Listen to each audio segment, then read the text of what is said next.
The wind howled across the barren stretch of the frontier, rattling the shutters of a lonely ranch house that stood against the darkness.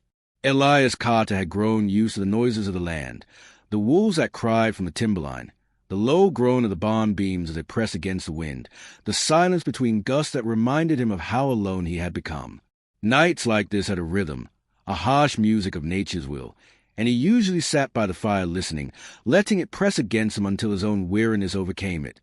But this night broke that rhythm. A faint cry rose beneath the storm, high and piercing, so strange that for a moment he thought his memory was playing tricks on him. He had not heard a child's voice in years, and the sound unsettled him.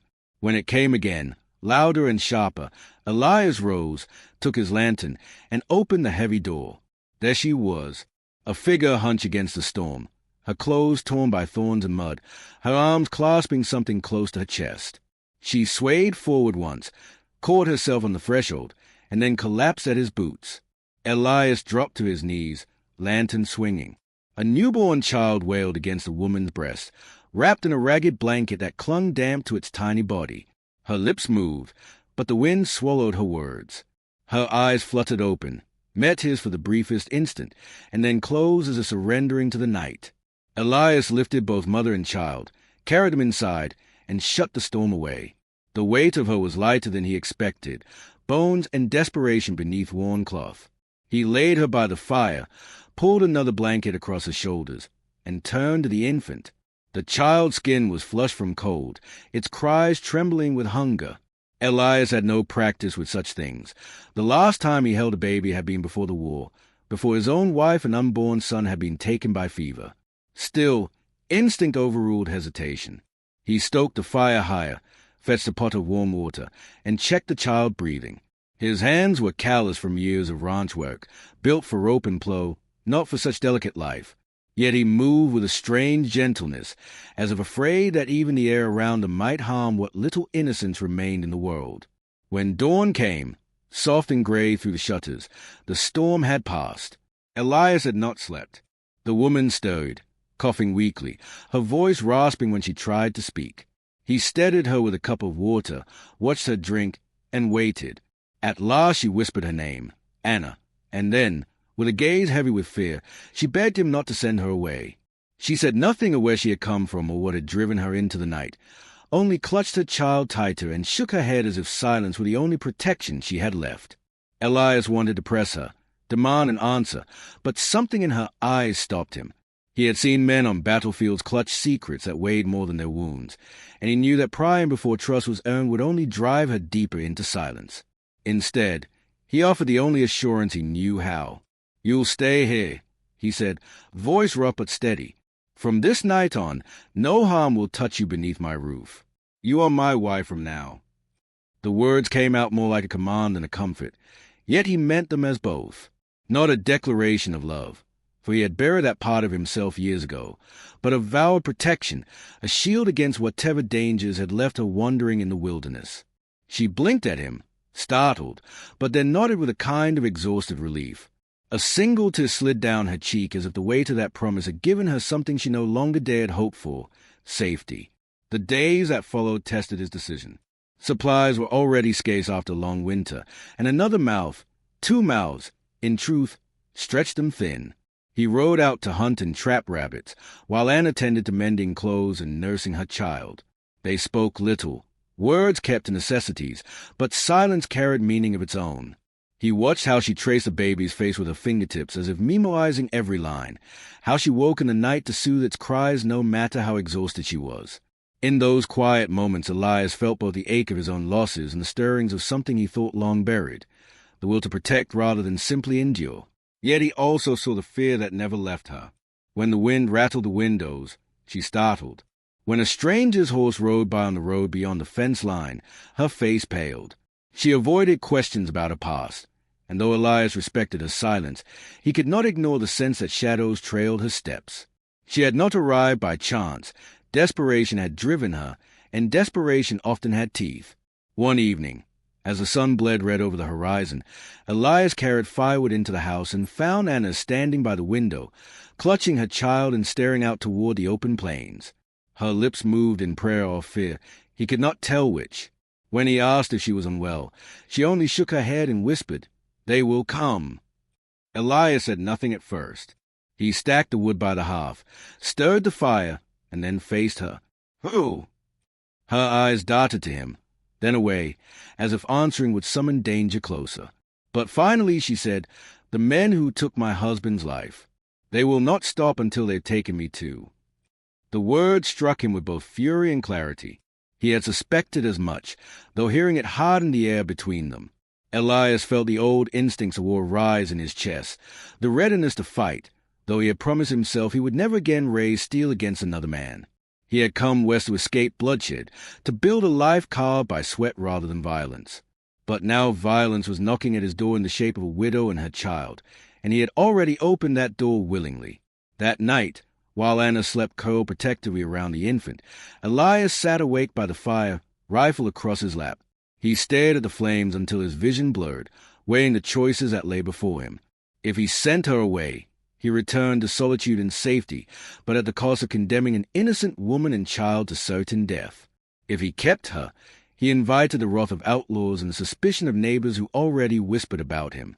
And yet when he looked at the fragile bundle in her arms, the child's tiny breaths rising and falling, the decision was no decision at all. He had given his word, and Elias Carter was a man who lived or died by his word. The following days became preparation. He repaired the fences, sharpened his tools, checked his rifles. He taught Anna how to load a pistol, though she trembled as she held it, whispering that she had never touched such a weapon before. He reassured her, voice firm but patient, until she steadied. The training was clumsy, yet necessary. He saw courage grow in her eyes each time she tried again, courage drawn not from desire but from need. Elias found himself drawn into her orbit more deeply than he had planned. He watched her as she rocked her baby by the fire, humming a melody too soft for him to recognize. He noticed a faint scar at her temple, the tired beauty in her face, the resilience that carried her through each day despite fear. In her he saw a mirror of his own struggle, broken by loss, yet refusing to surrender to it. The land around them echoed that struggle. Spring rain swelled the river, threatening to flood the lower fields. Wolves prowled near the cattle, their howls unsettling the night. Even without the threat of men, nature itself demanded constant vigilance. Elias fought storms, predators, and the stubborn soil that refused to yield easily. Yet through it all, Anna stood beside him, learning to mend harnesses, gathering herbs, feeding livestock. She was no longer merely a guest within his walls. She was becoming part of the rhythm of the ranch, as essential to its survival as he was. One evening, as they sat by the fire, Anna finally spoke of her husband.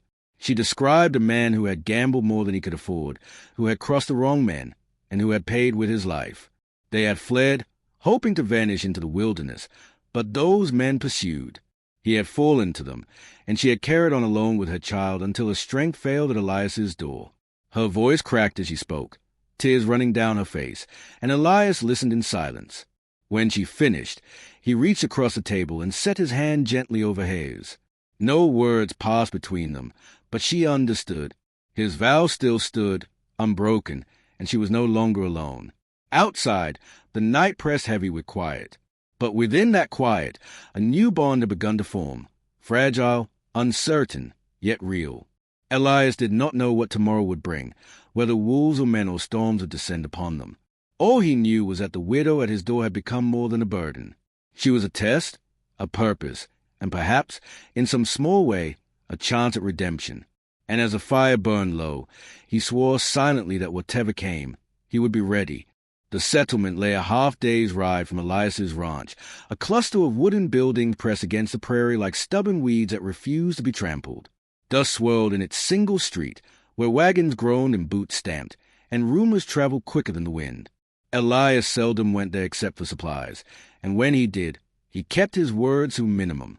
Yet after Anna's arrival, his trips became heavy with tension, because every eye seemed to turn toward him, measuring, whispering, speculating. He could feel the weight of their stays when he tethered his horse or stepped into the general store. People had always seen him as a war-scarred rancher who kept to himself, a man marked by solitude, but now they saw him differently. They saw the widow he brought under his roof, the child in her arms, and their suspicion carried the sharpness of knives. Anna felt it as much as he did. The first time she rode into town with him, clutching the infant close, the murmur of voices followed her like a shadow. She kept her eyes down, but she could not escape the judgment etched in the townsfolk's faces. Women whispered that she had thrown herself upon Elias for shelter. Men smirked and muttered about her being bought like cattle. She said nothing on the ride back, though Elias saw her shoulders tremble. That night she wept quietly by the fire, believing he could not hear. But Elias heard, and each muffled sob drove the nails of his own anger deeper. He wanted to confront them, shout down their malice, but he had learned long ago that words seldom disarm cruelty. Instead, he resolved to stand firm, to make their bond unassailable. If the town wished to see Anna as his wife, then so be it. They would see her as protected by him, shielded by his presence. It was not tenderness that guided his vow, but a determination forged in fire. Still, beneath that steel, something else stayed, a recognition of how deeply her suffering mirrored his own. They were both outcasts, bound together not by choice but by survival, and that binding tightened with every hardship. But hardship was only beginning. Signs of danger appeared first at the edges of the ranch, subtle but unmistakable. A fence post charred during the night. A calf slaughtered and left in the pasture, not taken for meat but simply as a warning. Tracks of horses where no neighbor should have been riding. Elias studied these signs with the grim patience of a man who had walked battlefields, and his jaw set harder each day. Anna sensed it too, her fear sharpening whenever the wind carried distant hoofbeats. She asked if it could be wolves or strangers passing through, but Elias shook his head. Men did such things, not beasts, and men with such cruelty rarely stopped until they had taken what they wanted. It was Anna herself who confirmed his suspicions one evening when she confessed the full story. The men who had killed her husband were outlaws, bound not only by greed but by cruelty. They had demanded repayment of debts he could not meet, and when he failed them, they made an example of him in front of her. She had fled in terror, clutching her infant, and their laughter had followed her into the night. Now she was certain they would track her across every mile of wilderness until they reclaimed what they believed belonged to them, her body, her life, and perhaps even a child. Elias listened without interruption. His hands tightened on the arms of his chair, knuckles white, but his voice was calm when he finally spoke. Then let them come. They'll not pass this door alive. The certainty in his tone startled Anna, yet it steadied her as well. She nodded, though fear still shadowed her eyes. She had lived too long in flight to believe in safety, but Elias's presence gave her a kind of fragile courage she had never felt before. Still, courage was not enough. Elias knew preparation was everything. He doubled his patrols around the land, cleaned his rifles, and repaired the weak boards of the barn. He taught Anna to shoot with a steadier hand, guiding her stance and grip, his patience surprising even himself. She flinched at the recoil of the pistol, but determination drove her to try again and again until her aim improved. Each lesson carved away a layer of helplessness, replacing it with resolve. She was no soldier, yet she was no longer a woman entirely at the mercy of others. But fate placed another piece upon the board, one Elias had not expected. He first noticed it while riding the far fence line, a feather tied to a post, deliberate and placed with care. Days later, he saw footprints near the riverbank, too light for a settler, too deliberate for chance. Then, at dusk, he glimpsed a lone figure on the ridge, a man astride a horse, silent and still against the sky. Elias's rifle hand twitched, but he held it. He recognized the markings, the shape of the bow slung across the rider's back. A native. The figure did not approach, only watched, and then vanished into the hills. Yet Elias remembered. Years earlier, during a skirmish after the war, he had spared a wounded warrior when others had pressed for blood. The memory was hazy, yet the man's eyes had seared into him even then, dark, steady, unyielding. If this was the same man, why now did he return? Elias could not answer, though in the nights that followed, small signs suggested an unseen hand at work. A deer carcass left by the fence, untouched by wolves. Tracks of outlaws marked with symbols carved into the soil, as if warning him. Whether this mysterious ally was truly friend or simply watching remained uncertain, but Elias felt the weight of his presence all the same. Anna noticed his distraction and asked what troubled him. He told her only part of it, that someone lingered beyond the horizon, neither enemy nor known friend. Her unease deepened, though she trusted Elias's judgment. Still, She whispered prayers each night, rocking her child and hoping unseen spirits might guard them. The tension between them and the approaching storm grew sharper with each passing week. Elias found himself studying Anna in the glow of lamplight, seeing how the fire painted her face with a softness that belied her fear. She had begun to smile more often, faint but genuine, especially when the baby laughed at his gruff attempt to cradle it. Their meals together shifted from silence to conversation, sometimes about the land, sometimes about memories. She told him of her childhood by the river, of how her mother had sung lullabies she now sang to her infant.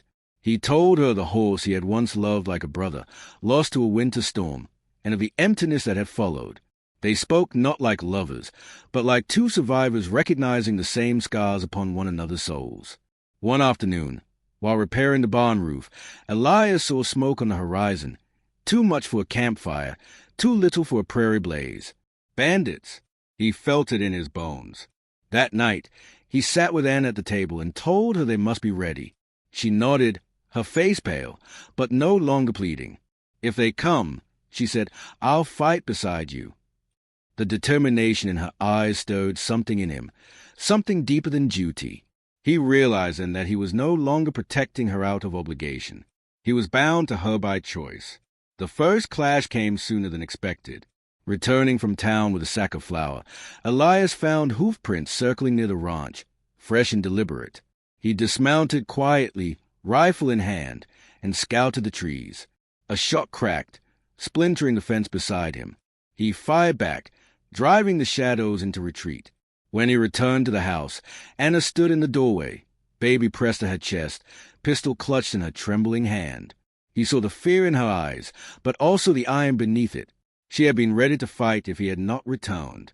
That night, after settling the child to sleep, Elias sat at the fire sharpening his knife. Anna approached, set her hand on his shoulder, and whispered, "I trust you."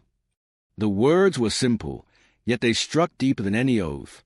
For the first time since the war, Elias felt the burden of his solitude lift, replaced by the fragile weight of another's faith.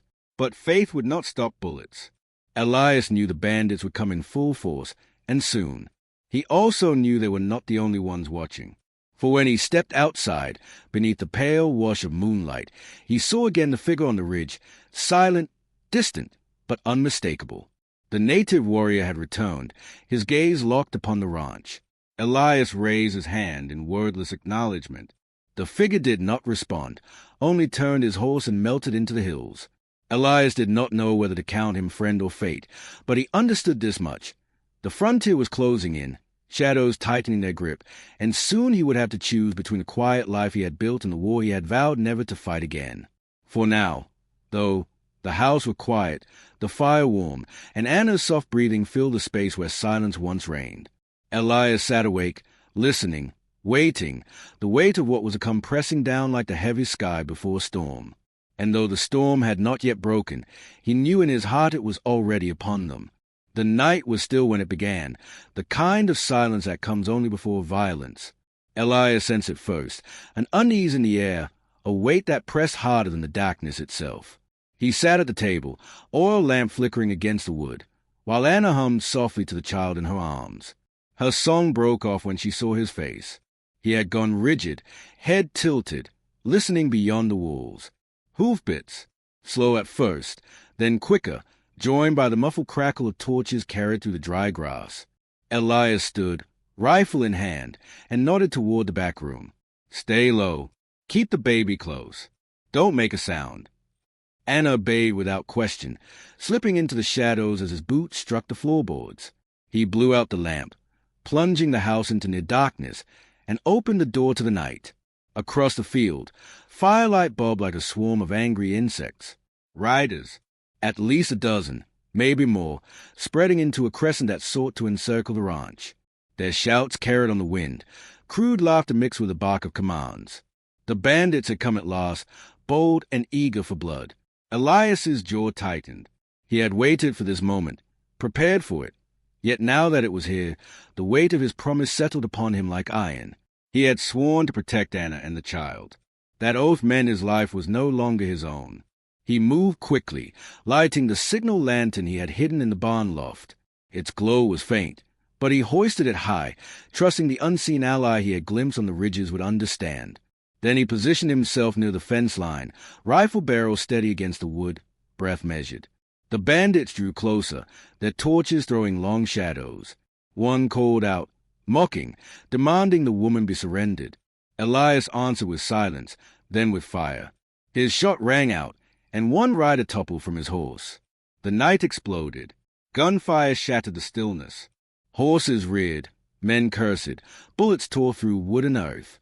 Elias shifted position, firing, reloading, moving again before their aim could pin him down. The ranch became a battlefield, every fence and trough and post offering cover. Yet he knew he could not hold forever.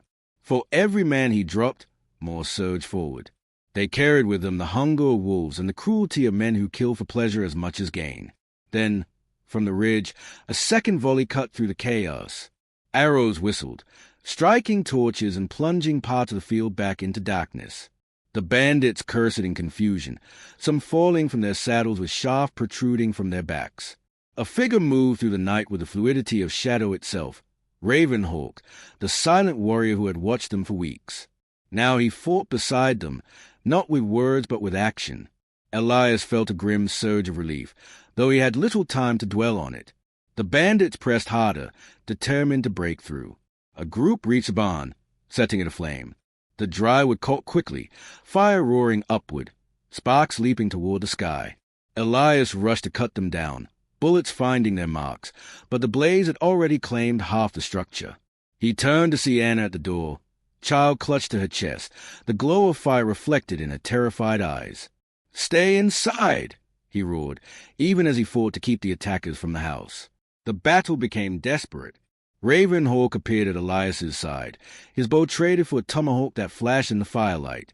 Together they pushed back a wave of riders, each strike and shot carving a fragile line of survival. Yet the bandit leader remained untouched, a towering brute with a scar across his cheek, voice booming above the din.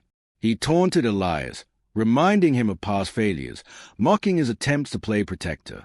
Each word sliced at the wounds Elias thought long scarred over, the wife he had lost, the family buried by fever, the war that had stolen his peace. Rage burned within him, sharper than fear, and when the leader dismounted, challenging him directly, Elias knew the reckoning had come. They clashed in the date, rifles cast aside, fists and knives meeting with brutal force. The bandit leader fought like a beast, every blow meant to break bones, every slash to bleed him dry. Elias answered with the desperation of a man who had nothing left to lose except the promise he had made. Blood slicked his face, pain racked his ribs, yet he refused to yield. Around them, the fight still raged, Ravenhawk cutting down men even as arrows pierced his flesh, Anna firing from the doorway when a rider drew too close. But Elias saw none of it. His world narrowed to the scarred face before him, the enemy who embodied every cruelty the frontier had spat upon the weak. The duel dragged, brutal and relentless, until at last Elias drove his knife deep into the man's side. The bandit leader staggered, cursed, and fell to his knees. Even then he tried to rise, sneering through blood. Elias, chest heaving, raised his rifle butt and brought it down, ending the fight in silence. The leader crumpled. Still, the remaining bandits, seeing their commander fall and their numbers broken, faltered. Some fled into the night, others cut down by Ravenhawk's final arrows. The battle was over, though the prize had been heavy. Elias turned, chest burning with exertion, and saw Ravenhawk sink to his knees. The warrior's chest bore the cool evidence of a bullet wound, blood spreading dark across his tunic. Elias rushed to him, but Ravenhawk raised a hand, pushing him back gently. His eyes held no fear, only calm acceptance. From a pouch at his side, he withdrew a small carved token, pressing it into Elias's palm. His lips moved, whispering words in his own tongue that Elias could not fully understand, but the meaning was clear enough, a passing of trust, a final gift. Then Ravenhawk's head bowed, and his spirit left with the wind. Anna approached, tears glistening, the baby silent against her breast. She looked at Ravenhawk, then at Elias, her face etched with both sorrow and gratitude. Elias closed his eyes, grief welling, yet beneath it lay a strange peace. The warrior who had once been his enemy had become his savior, and his death a reminder that life on this land was bound together by sacrifice. When dawn came, the ranch lay scarred but standing. The barn was a blackened shell, the earth stained with the remnants of battle. Yet the house still stood, and within it life endured. Elias sat on the porch, battered and weary, rifle across his knees. Anna came to him, the child sleeping in her arms, and lowered herself beside him. For a time they said nothing, simply watching the sun rise over the wounded land. At last she spoke, voice soft but steady. "You kept your word." Elias turned to her, meeting her gaze. His own voice was hoarse, yet certain. "This land's cruel. It'll take everything if you let it. But we'll endure. Together." Her hand brushed his, tentative but real, and he did not pull away. The silence between them carried more than words ever could. It carried promise, loss, and the fragile hope of what might yet come. The reckoning had passed, but the choice remained, not whether to fight, for that had been decided, but whether to live not as two survivors bound by fear, but as a family bound by something stronger. Elias did not voice the answer aloud, but when Anna leaned her head against his shoulder, he knew she understood. The prairie stretched endless before them, filled with both peril and possibility. The scars would never fade, the shadows never fully lift. Yet within the small circle of their bond, there was light enough to move forward. And so they sat as the day began, battered but unbroken, their story only just beginning.